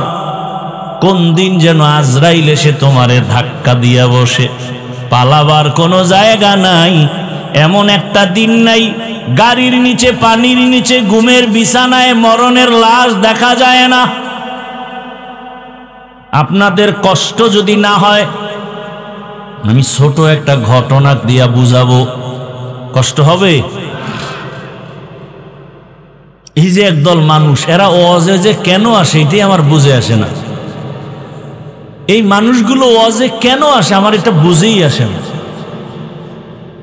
যে একটু দোয়া করে যাবেন, এই ভাগ্যটা নাই, তো আসছেন কেন? যে লাইন দিয়ে উঠতেছে, কি বিষয়টা কি? এই মিয়া, বিষয়টা কি? এটা নাটকের প্যান্ডেল নাকি? মন চাইলে উঠবেন, মন চাইলে চলে যাবেন, এটা যাত্রার প্যান্ডেল? আসলে বিষয় কি, এই রকম 3rd ক্লাসের বিছানায় সবার কপাল হয় না বসে থাকা। এই 3rd ক্লাসের বিছানায় বসতে হলে মাওলার দয়া লাগে। যে কোনো ব্যক্তি বসতে পারেন, এটা কপালওয়ালা হতে হয়। বুঝেন না এই প্যান্ডেলটা এখন আল্লাহর কাছে কত দামি? বসার সাথে সাথে আপনাদের সব গুনাহ মাফ। বরং খুশি হইয়া আল্লাহ আরশে আজিম এরকম একটা মজলিস মিলাই দিছেন ফেরেশতা দিয়া, আর সেই মজলিসে আল্লাহ বক্তা হইয়া আমাদের প্রশংসা করতেছেন, আর আল্লাহ ফলাফল দিতেছেন, এই প্যান্ডেলের সকলকে আমি মাফ করে দিলাম। এজন্য এই ঠান্ডার ভিতরে মাটির মধ্যে বসা, এটা যে কোনো কপালওয়ালা পারে না, কপাল লাগে, কপাল। যেই রসুলকে এক নজর দেখলে ভালোবাসা দিয়া জাহান্নাম হারাম, সেই রসুলকে 13 বছর দেখছে আবু জাহাল, কালেমা পড়ে নাই। অথচ 27 বছরের যুবক তরবারি নিয়ে দৌড়ায় নবীরে জবাই করবে। রহমতের নবীরে দেখা মাত্র তরবারি ফালায়া কালেমাওয়ালা হয়ে গেল। 13 বছর দেখলো, বয়ান শুনলো, কালেমা পড়ে না, কত বড় বেঈমান। আর 27 বছরের যুবক তরবারি নিয়ে নবীকে জবাই করতে গিয়া কপালওয়ালা হয়ে গেল। এখন আমার ওমর এত দামি, ওমর যেই রাস্তা দিয়া চলে শয়তান ওই রাস্তায় চলতে ভয় পায়। ও আমার যুবক বাবারা, পর্দার আড়ালের মা বোনেরা, অনেকেই আপনারা হয়তো জেনে থাকবেন, আমি একটা ঘটনা অল্প টাইমে গুছায় বলি। এ জমিনে আপনার এক আল্লাহর গোলাম, আল্লাহর ইবাদত করে, আলেম না, সাধারণ লাইনের মানুষ, কিন্তু আলেমদের সোয়া পাইয়া দিনের উপরে মজবুত হয়ে গেল। ইবাদত করতেছে, মাওলার কাছে চাইতেছে, কাঁদতেছে, কিন্তু বিবাহ শাদী করে না। তার ছোট ভাই বিয়া করে ফেলছে। ছোট ভাই তেমন আল্লাহর পথে নাই। বিবাহ করি একদিন বড় ভাইকে বলে, ভাই আপনি বিবাহ করেন না কেন? বলে মেয়ে পাই না। বলে দেশে কি মেয়ের অভাব? ছোট ভাই মনে করলো বড় সুন্দরী শিক্ষিতা মেয়ে চায়। সম্ভ্রান্ত এক পরিবারের মেয়ের খবর নিয়ে ভাইকে বলল, ভাই পাওয়া গেছে ভালো সম্ভ্রান্ত পরিবারের শিক্ষিতা মেয়ে, অনেক বড় দামি। বড় ভাই বলে, এমন ডানা কাটা ভরি মরিয়া গেল, আমি ঘরে নিব না। ডানা কাটা পরি ঘরে আসলে বাবার ডানা কেটে ফেলবে, মায়ের ডানা কেটে ফেলবে, আর বলবে তোর মা বাপ খারাপ। কিরম ডানা কাটা পরি আছে না আপনাদের? বিয়া কইরেই বলবে, তোর বাপ মা ভালো না, কি করমু? কয় বগুড়ায় গিয়া ফ্ল্যাট ভাড়ালা, তোর মায়ের ডানাও খারাপ, বাপের ডাও খারাপ। শহরে যাইয়া তোমারে ফকির বানায় কয় তোর ডানাও খারাপ, আমি হিজরতে গেলাম। কি ডানা কাটা পরির চরিত্রহীন লুভিরা বিয়ে করবি, তোর কপালে বউ নাই, লিখে রাখ, স্টাম্প থাকলে আমার থেকে সাইন নে। যেটি সারা রাত মোবাইলে আকাম করো, তোর কপালে বউ নাই, বউ জল্লাদ আছে, জল্লাদ। আসতে বলো কেন? আমার কথা যদি মিথ্যা হয়, আমি মইরা গেলে কবরে জুতা মেরে আসিস। লিখে রাখ, কয়টা মাইয়ার চরিত্র নষ্ট করছো। তোর ঘরে এক মাইয়া আসবে, বউ হয়ে আসবে না, জল্লাদ হয়া। 4 মাইয়ার জীবন খাইছো, এক মাইয়া জল্লাদ হয়ে তোর 14 গোষ্ঠীরে সাইজ করবে। রেডি থাক। কত ধানে কত চাল টের পাবি ওই জেলখানার শিকের মধ্যে ঢুইকা। লিখে রাখ, যা বলে গেলাম লিখে রাখ। তোর কপালে বউ নাই। কোরআনের আয়াত শুনবি দলিল, ওদিকে যাওয়ার টাইম নাই। আল খবিসাতু লিল, হ্যাঁ এতটুকু মনে রাখিস। তোর মাইয়া যদি 13টা কোরআন মাথায় লয়ে কসম খায় একা, হুজুর খুব পবিত্র। আমি বললাম আর সিরিয়াল কত? তুই কয় নাম্বারের ছেলে? কয়টা কেমনে কম? আমি কই তোর ওই মাইয়া কয় নাম্বারের সিরিয়াল? তুই ওই সিরিয়ালে আছো। তোর যদি 4 মাইয়া তুই চরিত্র নষ্ট করে এটারে পঞ্চমে ধরো, তো ওই মাইয়াও 4 ছেলের চরিত্র নষ্ট করে তোরে ধরছে পঞ্চম। আল খবিসাতু লিল খবিসিন, রেডি থাক। তোর কপালে বউ নাই, কথাটা আমি খুব আসমান বরাবর ওজন দিয়ে বলে গেলাম। হ্যাঁ, যদি তওবা করো তো দরজা খুলে যাবে ইনশাআল্লাহ। তো তওবা তো করবি না, বরং অজের পরে বিড়ি টানবি আর বলবি বয়ান যাই করছে খারাপ না, কিন্তু এই কিন্তু দিয়া বাস ঢুকাবি। তো বাস তো তোর 14 গোষ্ঠীর মধ্যে ঢুকবে, তোর কপাল পুড়বে। কোন দিন গাড়ির চাকার তলে মাথা ঢুকবে টেরই পাবি না। আর মরণ অস্ত্রলে এত দৌড়াও, বাইক নাম কি কি কয় এলাকায়? Motor cycle. যুবকরা বলতো সত্য কথাটা, বাস, ট্রাক, আরো আরো লঞ্চ, বিমান আর হুন্ডা মোটর সাইকেল, কোনটা অ্যাক্সিডেন্টে মানুষ বেশি মরে গড় হিসাবে বলতো? এই তোদেরটাই তো তোরা বললি। তাহলে মায়ের থেকে বিদায় নিয়ে নিবি ডেলি। কারণ ভালো কামে তো আর যাও না, যাও তো আকাম করতে। বিদায় নিয়ে নিবি, মা ফেরত আসতে নাও পারি, লাইসেন্সের কি নাই, গ্যারান্টি নাই, কারণ এটার উপরে উঠলেই তো তোর শরীরে আগুন লাগে। আর পেছনে যদি বিপরীত পার্স বসা থাকে তাতে আরো আগুন। তাহলে তোর মরণটা খুব নাকের ডগায়। মাস্তানি বেশি করিস না। সিঙ্গাপুরে যাবে, পায় না ভিসা হয়ে গেছে, টিকিট করছে, আর 2-4 দিন পরেই যাবে। খুব আনন্দ, সবার সাথে ভালো ব্যবহার, ভদ্র ছেলে, জাগার নাম কমু না। ওই ছেলেটা সকালে বাসায় বসা, 8টার সময় ওর বন্ধু ফোন দিছে, আয় একটু চায়ের দোকানে যাব, নাস্তা টাস্তা করে আসি। তো বলে আম্মু একটু দোকানে যাই। তো বাইকটা লয়ে বাইরিস, মা কয় তাড়াতাড়ি আসিস, ভিসা হয় না হয়ে গেছে, টিকিট করছে, 2-4 দিন পরে চলে যাবে সিঙ্গাপুর। ওর মামা একজন আলেম আমার সাথে বলল আর কানলো। ওই যে বাইকে উঠছে বন্ধুরে নিয়া, দোকানের কাছাকাছি গিয়া একটা ওই যে পিলার আছে বিদ্যুতের, ধাম করে লাগাই দিছে, ঘুইরা পড়ে গিয়া মাথা শেষ। কয়েকদিন পর সিঙ্গাপুরে যাবে, আল্লাহ কয় একেবারে নিয়ে নেই। আর আমরা গাড়িতে উঠি, আফসোস, কত যে দোয়া দুরুদ পড়ি গাড়িতে বৈশা,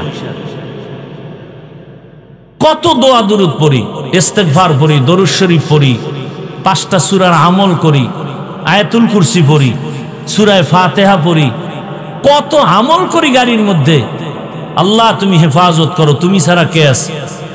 এই উত্তরবঙ্গে আসতে গিয়া বাংলাদেশের এক কিংবদন্তি আমাদের বক্তা, বড় আলেম হযরতুল আল্লাম হাবিবুল্লাহ মাহমুদ কাসেমি, এই কয়েকদিন আগে আমি হসপিটালে দেখতে গেছি, বগুড়া আসতে গিয়া তার স্ত্রী অসুস্থ, অ্যাক্সিডেন্ট, সাথে তার মেয়ে অসুস্থ, তার বন্ধু অসুস্থ, ড্রাইভারের কিছু হয় না, তার এই বাম হাতের এখান থেকে ভাঙা, এই বাম দিক থেকে তার পাঁজরের 3টা হাড় ভাঙা, পায়ের হাড় ভাঙা।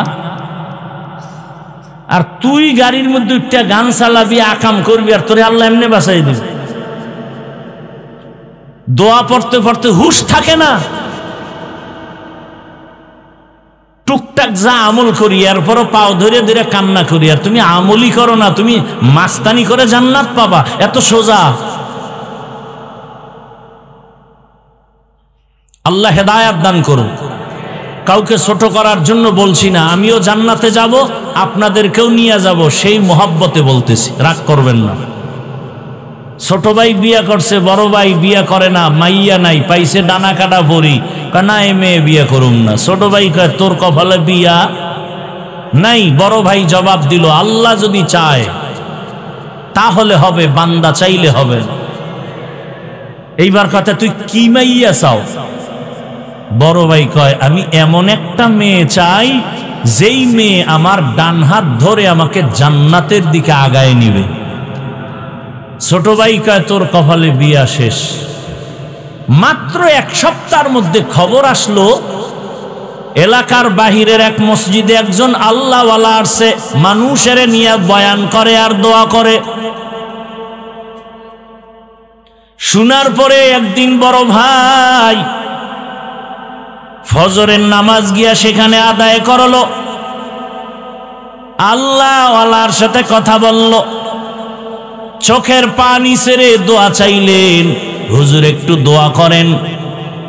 তোমার বয়স কত? এত। বলে বিবাহ করেছো? করে না। কেন তুমি বিবাহ করো নাই? বলে হুজুর আমি আমার মনের মতো একটা মেয়ে চাইছি, পাই না। কেমন মেয়ে চাও? বলে হুজুর আমি আলেম ওলামারে মোহাব্বত করি, বয়ান শুনছি, আমি বেপর্দা নারী ঘরে আনবো না, এমন একজন মেয়ে আমি গরিবের সন্তান চাই, যে আমার ডান হাতটা ধরিয়া আমাকে জান্নাতের পথে আগায় দিবে। হুজুর আপনি দোয়া করেন, আল্লাহর কুদরত। এই মোবাইলে যে আকাম করো, ভালো করার মতো কোনো লাইন কি মোবাইলে নাই? এই মোবাইলে গুগলে সার্চ দে, টাচ মোবাইল দেখলে শরীরের অঙ্গ প্রত্যঙ্গের কি কি ক্ষতি হয়। তুমি খেলে আমার উপর রাগ করো কেন? আমি তো তোমার কল্যাণমুখী, তোমার এইরকম দইরা দইরা বুঝাইয়া তোমার কল্যাণ চায়, এরকম বাবাও তো পাবা না। আলেমরা যেইভাবে তোমাকে বুঝায়, একটা গালি দেই, দুই একটা কথা একটু উচ্চ আওয়াজে হয়েছে, ক্ষমাও চাই, এই রকম তোমাকে কে বুঝাবে? অথচ তুমি মনে করো আমি তোমার দুশ্মন। অথচ পাও ধরতে রাজি, বল যে হাফিজ ভাই নিচে আইসা পাও ধরো, আমি নামাজ পড়ব, বল আমি এখন নিচে আসি। এতটা ভালোবাসা নিয়ে কথা বলতেছি, অথচ মনে করো দুশ্মনী করি তোমাদের সাথে। হুজুরে দোয়া করবে করবে, এমনি মুখে বলে আল্লাহ কবুল করুন কবুল করুন, হঠাৎ আল্লাহর ওলির কাছে আইসা মসজিদের বাহিরের জানালা থেকে একটা মহিলার কণ্ঠে সালাম দিল। ওয়ালাইকুমুস সালাম। কে মা? জানালার বাহিরে।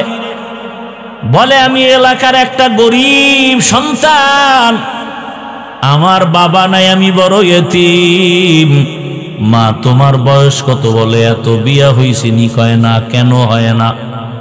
কয় হুজুর আমি এক তো গরিব, আর আমি, আমার বাবা ছিল একজন ভালো মানুষ, দিনদার, আমি আমার মালিকের কাছে কান্না করি আর নামাজ পড়ে দোয়া করি, ও দয়ার মালিক এমন একটা ছেলে আমারে স্বামী বানায়া দেও যে আমার ডান হাতটা ধইরা আমাকে জান্নাতের দিকে আগায় দিবে। হুজুরে মিটি মিটি হাসে আর কয় দেখ আমার মাওলার কুদরত। এ যুবক, তোর কথা আর এই মেয়ের কথা কাছাকাছি, মনে হয় যেন আমার মাওলা কিছু চাইতেছে। সারা দুনিয়াটা এখন মোবাইলে ঢুকানো, মানুষ নিয়ে গবেষণা কর, মোবাইলে সার্চ দে গুগলে, যে আল্লাহ পাক এই চোখ কেন বানাইলেন, চোখ নিয়ে গবেষণা করো আর কাগজ কলমে লেখো। জীবনে যদি ভালো মানুষ হতে চাও, ডাক্তার জাকির নায়েক একটা হোমিওপ্যাথিক ডাক্তার, সারা দুনিয়া চিনে না? কথা বলো না কেন? ডাক্তার জাকির নায়েক রে সারা দুনিয়াবাসী চিনে। কে জানে ডাক্তার জাকির নায়েকের মা বাবা কে? ওই জাকির নায়েক সাহেবের জন্য গোটা দুনিয়া পাগল। এক সময় বলতো মাযহাব লাগে না, বাংলাদেশ না আন্তর্জাতিক মানের টপ লেভেলের একজন আলেম, বিশ্ববরেণ্য আলেম, পাকিস্তানের জাস্টিস তকি ওসমানী দামাত বারাকাতুহুম, গোটা পৃথিবীর মধ্যে শ্রেষ্ঠ আলেম বর্তমানে তকি ওসমানী, জানুয়ারির 12 তারিখ ঢাকাতে আসবেন, জীবনের হয়তো শেষ সফর হতে পারে। ভাইয়েরা আমার, গোটা দুনিয়ার স্কলার, কলেজ ভার্সিটিওয়ালারা আধা ঘন্টা তার লেকচার শোনার জন্য সিরিয়াল দিয়া রাখছে গোটা দুনিয়াতে।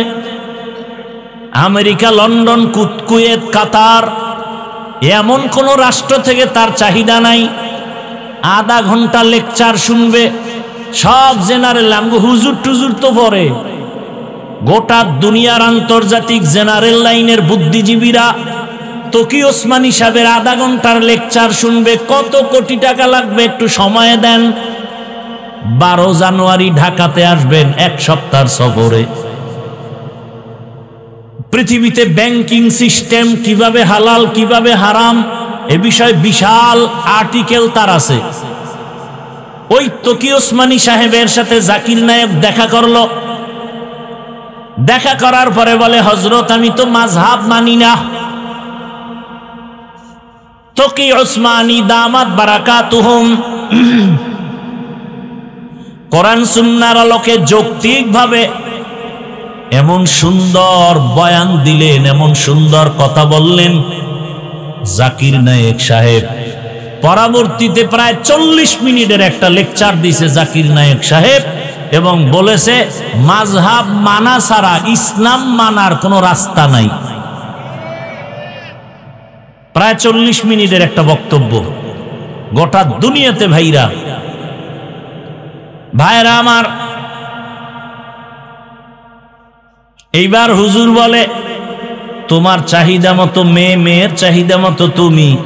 বলে হুজুর আপনি যদি মধ্যখানে থাইকা বিবাহের ব্যবস্থা করেন আলহামদুলিল্লাহ। সংক্ষেপে বলছি, যুবক মা বোনেরা ভালো করে শুনেন, বিবাহ হয়ে গেল। এই ঘটনাটা গুগলে সার্চ দিলে পাইতে পারো, নামটা শেষে বলতেছি, খেয়াল করি। ভাইরা আমার, বিবাহ হওয়ার পর মনের মতো স্ত্রী, মনের মতো স্বামী, এক হাতে তালি বাজে না, বিনা বাতাসে পানি নড়ে না। স্বামী আর স্ত্রীর মন যদি এক না হয়, ওই বাগানে সুন্দর ফুল ফুটে না। দোনোজনার মন এক। কেমনে? ফজরের সময়, ভোর রাতে তাহাজ্জুদের নামাজে স্বামী যদি উঠে স্ত্রীকে জাগায় দেয়, স্ত্রী যদি উঠে স্বামীকে উঠায়া দেয়, দুইজনে ওযু বানাইয়া এক যায় নামাজে বসে নামাজ আদায় করে। প্রতিদিন দোয়া করি, হে মালিক, জীবনের একটা আশা পূরণ করেছো। কোন দিন মরে যাব জানা নাই, আমাদের দাম্পত্য জীবনের আর একটা আশা, তুমি এমন একটা সন্তান আমাদের দান করিও, যেই সন্তান হবে আমাদের নাজাতের ওসিলা, হেদায়াতের একমাত্র ফাউন্ডেশন। স্বামী আর স্ত্রীর কান্না মালিক কেন শুনবেন না? বেপরদায় চলে না, বেহুদা গল্প করে না, নারীদের নিয়ে আম্মা জান আড্ডা দেয় না, স্বামীর বদনাম বলে না। আল্লাহর কাছে চোখের পানি কবুল। আল্লাহ তাআলা দুইজনার কান্নায় একটা সন্তান দান করেছেন। এই সন্তান আসার পরে এবার আরো কান্না, ও আল্লাহ, তুমি আমার সন্তানটাকে জগৎ বিখ্যাত ওলি হিসাবে কবুল করো।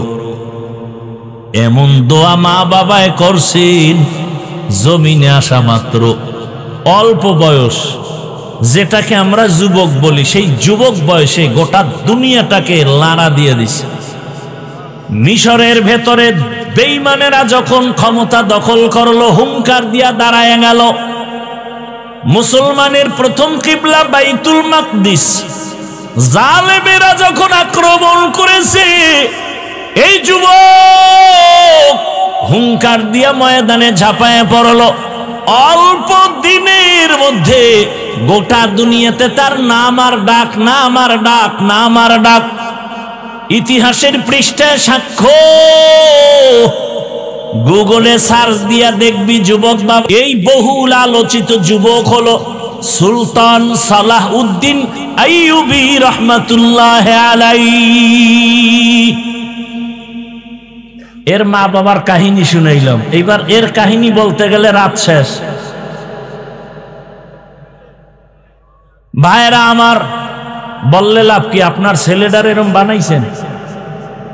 নিজেও গাঞ্জা খান, ছেলেরও গাঞ্জা খাওয়ান। নিজের মাইয়া বেপরদায় কলেজে দৌড়ায়, বউ ওদিকে পার্কে দৌড়ায়। তো লাভ কি বয়ান করে? ফজর পড়েন নাই, জহুর পড়েন নাই, আসর পড়েন নাই, মাগরিব পড়েন নাই, কি লাভ হবে? মুমিন বেঈমানের ব্যবধান নামাজ।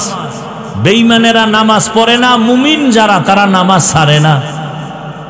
নামাজ কই? আজকে বয়ানের পরে যদি দেখেন মসজিদে মুসল্লি বেশি, বুঝা যাবে বয়ানটা কাজে লাগছে।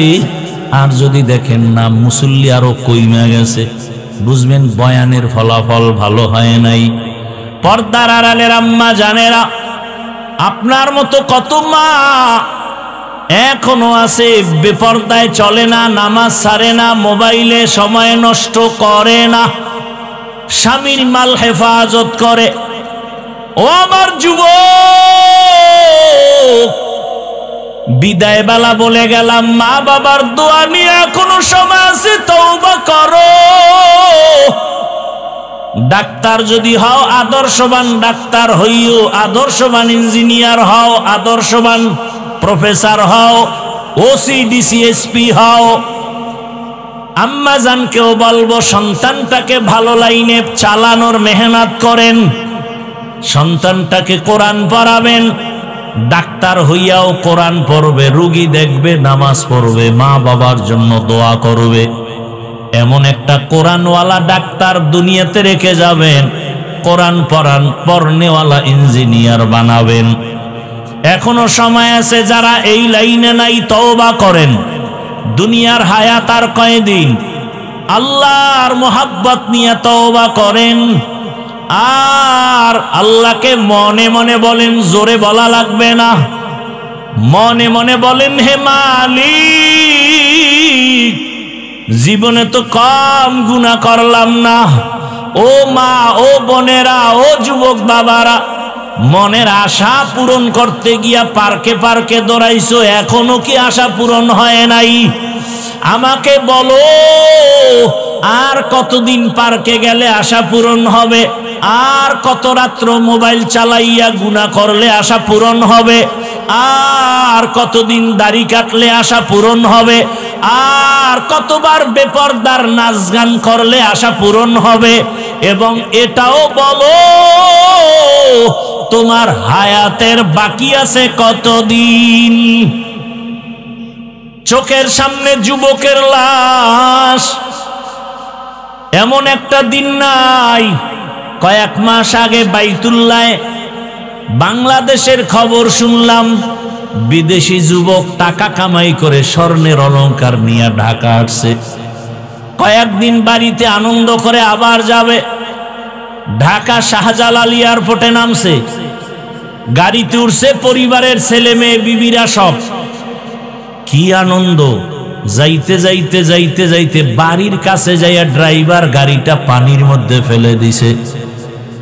ফেসবুকের গোলাম বাবারা দেখো নাই, সময় পাও না আকামের কারণে। ওই যুবক বাবা মিডিয়ার সামনে কান্না করে, কই আমার টাকা, কই আমার স্বর্ণ? আরে মানুষ বিয়া কইরা খাইয়া না খাইয়া ছেলে মেয়ে নিয়ে পরিবার একসাথে থাকার একটা আনন্দ আলাদা, আমি সে আনন্দ করি নাই। টাকার জন্য বিদেশে গেলাম, আজকে আমি বাড়িতে আসছি আনন্দ করব, কিন্তু কপাল কেন খারাপ? আমার হাতের উপরে আমার বাচ্চাটা মরে গেল, আমার কাঁধে আমার স্ত্রীর লাশ। আমি এখন ঘরে গিয়া কি করব?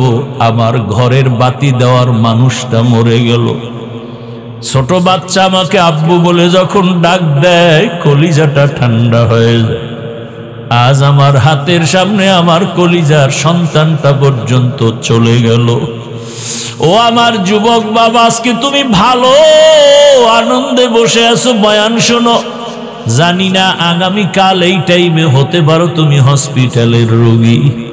ও বাবা, গত বছরও বয়ান করেছিলাম, আজকেও বয়ানে আসছি, কিন্তু খবর নেও, গত বছর যারা এখানে ছিল অনেকেই দুনিয়াতে জিন্দা নাই। আগামী বছর বয়ান চলবে, আজকে আমরা যারা আছি আগামীতে থাকার গ্যারান্টি নাই। কিসের বাহাদুরি করো রে বাবা?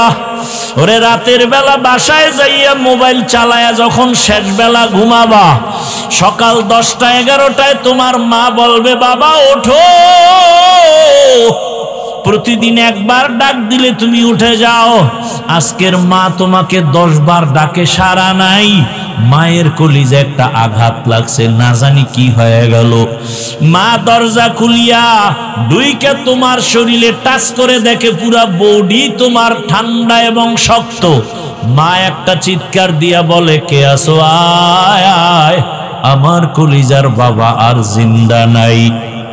যুবক, তুমি তখন দেখতে থাকবা আমার মাওলার কুদরতে। মা চিল্লাইবে, তোরা কে আছো? আয়। আমাকে আর আম্মু বলিয়া ডাক দেওয়ার কেউ নাই, আমার কপাল বড় খারাপ। বাবাও কান্না করবে, আমার ছেলে নাই, কত বড় আশা। ছেলে চাকরি করবে, বিদেশ যাবে, ডিগ্রি নিবে, আজ আমার ছেলে নাই। টেলিফোন করবে, বাবা ইমাম সাহেব হুজুর, আমার ছেলে মরে গেছে, জানাজা না দিয়া যাবেন না? কাউকে বলবে বাজারে যাও কাফন কিনে আনো, কাউকে বলবে বাঁশবাগানে গিয়ে কবর খনন কর, আমার গায়ের গেঞ্জিটা বেলেট দিয়া কেটে কেটে রাখবে, কাউকে বলবে গরম পানি কর, চিরবিদায়ের গোসল। তোমার আমার জামা কাপড় খুলিয়া ঘরের পেছনে একটা খাটের উপরে রাখিয়া গরম পানি দিয়া মশারি টানায় গোসল শুরু করে কাফন পরাবে। মা কান্না করবে, আমারে মা বলিয়া কি ডাকবে। কাফনে পেঁচায় যখন মসজিদের খাটে উঠাইয়া কবরের দেশে নিয়ে যাবে, জানাজার মাঠে নিবে, মা জানালা দিয়া ডাকবে আর বলবে আমার বাবারে কই দাও। সবাই বলবে জানাজার মাঠে নিয়ে যাই, ওখান থেকে কবরের স্থানে নিব। মা বলবে আমার বাবার চেহারাটা শেষবারের মতো একটু দেখাও, আর জীবনে দেখা হবে না। ও যুবক, মায়ে জীবনের শেষ দেখা দিয়া দিবে, জানাজা পড়ায় কবরে রাখিয়া সবাই মাটি দিয়া চলে যাবে। ওই কবরে এখন কেউ নাই, ডানে মাটি বামে মাটি উপরে নিচে মাটি, বালিশ নাই, বিছানা নাই, বাতি নাই, অন্ধকারের ঘর, সাপ বিচ্ছুর ঘর। দুইজন ফেরেশতা তিনটা প্রশ্ন করার জন্য আসবে। রবের পরিচয় দাও, ধর্মের পরিচয় দাও, রহমতের নবীর পরিচয় দাও। ওরে যারা নামাজ নাই, রোজা নাই, দাড়ি নাই, টুপি নাই, ওরা কবরে গিয়া বলবে হা হা লা আদরি, আফসোস আমি কিছুই জানি না, কিছুই জানি না। নবী বলেন আল্লাহ গায়বী আওয়াজ দিবেন, ও ফেরেশতা, এই নাফরমান বেনামাজিরে আর সুযোগ দেওয়া যাবে না। আমি দুনিয়াতে কম সুযোগ দেই নাই, আমার দেওয়া সূর্যের আলো, চাঁদের আলো, পানি ভোগ করলো, জমিনের ফসল খাইলো, গাছের ফল খাইয়া, আমার হুকুম মতো নামাজ নাই, রোজা নাই, এখন আর ছাড় দেওয়া যাবে না। কবরে জাহান্নামের সাথে রাস্তা বানায় দাও, কবরে জাহান্নামের আগুন। ও আমার কলিজার যুবক, একটা বেতের বাড়ি সইতে পারি না, মশার কামড় সহ্য করতে পারি না, গুনাহগার হইয়া কবরে গেলে জাহান্নামের গরম কেমন করে সহ্য করবা। আমার আল্লাহ রাগ করি আওয়াজ দিবে, কবরের মাটি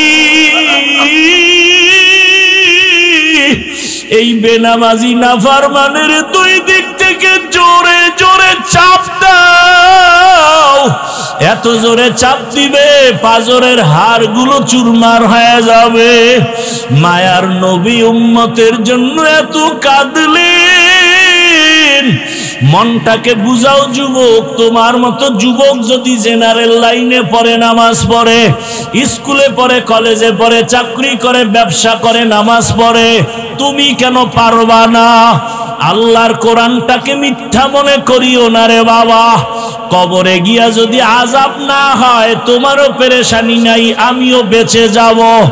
কিন্তু কবরে গিয়া যদি দেখো বেনামাজির আযাব, তখন বলো কি উপায় হবে, কাকে তুমি কাছে পাইবা?